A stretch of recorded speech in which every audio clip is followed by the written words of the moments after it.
Каспи қосымшасын ашамыз, осы жерде платежи деген бөлімге кіреміз. Осы бөлімде штрафы и налоги деген бөлімге кіреміз.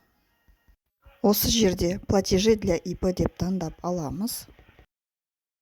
Енді обязательные пенсионные взносы дегенді таңдаймыз. Осы жерде период оплаты деген жерге қай жылғы айға төлейміз, соны таңдаймыз. Яғни айды және жылды көрсетеміз. Ал енді иін плательщика деген жерге ИП иесінің иін тереміз. Ал иін работника деген жерде, егер ИП иесі өзі үшін төлеп жатса, бұл жерде де ИП иесінің иін тереміз.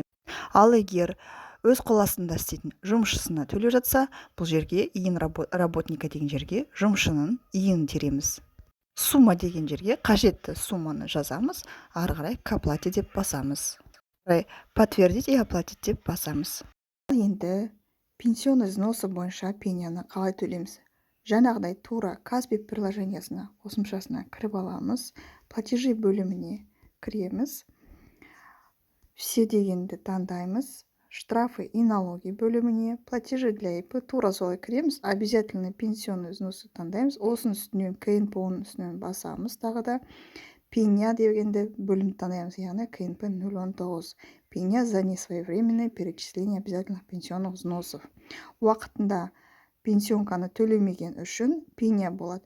Сол бойынша пеня шыққаннан кейін сол пеняны төлеу үшін мына жерде осылай таңдаймыз. Период оплаты деген таңдаймыз.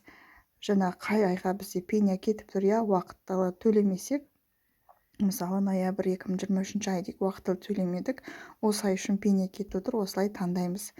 Бұл иін плательщика деген жерге жаңағы ИП иесі өзінің иін тереді, иін работника деген жерде жаңағы ИП иесі егерде работника болмаса, өз үшін кешігіп төлеген болса, мына жерде өз иін тереді. Ал егерде жұмысшысы бар, жұмысшысы үшін де уақытылы төлемеген болса, осы жерде жұмысшысының иін тереді.